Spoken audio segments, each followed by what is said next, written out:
សួស្តីបងប្អូនទាំងអស់គ្នាថ្ងៃនេះខ្ញុំនឹងបង្ហាញអំពីការលេង play នៅក្នុងកម្មវិធីមួយនេះ Beat Maker Go នេះបងប្អូន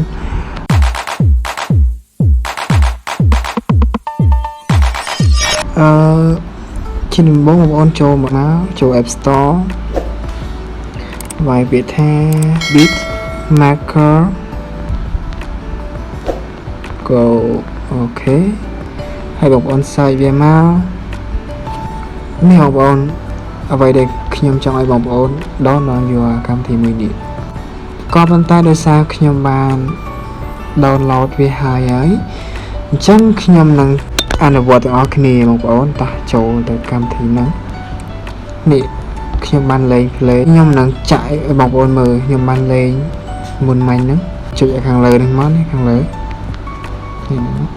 ចុចវាមួយមក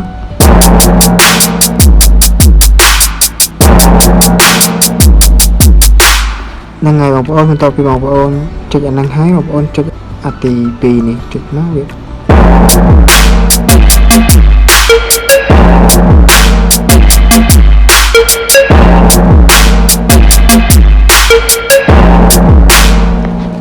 ទៅមួយទៀតមក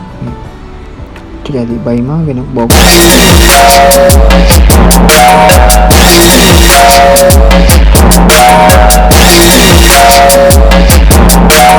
ស្តុកហើយយើងចុចទៀតមក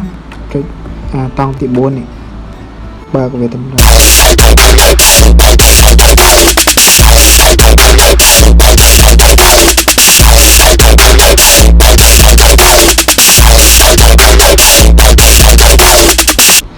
អូខេហ្នឹងហើយបងប្អូនមើលទៅដូចតំណងដែរ play ហ្នឹងបងប្អូនចង់ធ្វើ play ថ្មីបងប្អូនគាត់ចុចតាមហ្នឹងណាចូលចុច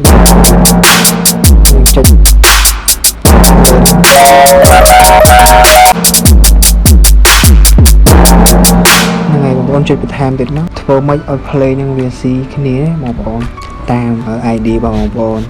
ហ្នឹងហើយខ្ញុំមានតែប៉ុណ្្នឹងទេចំពោះវីដេអូមួយនេះអរគុណចំពោះការតាមដានបាយបាយ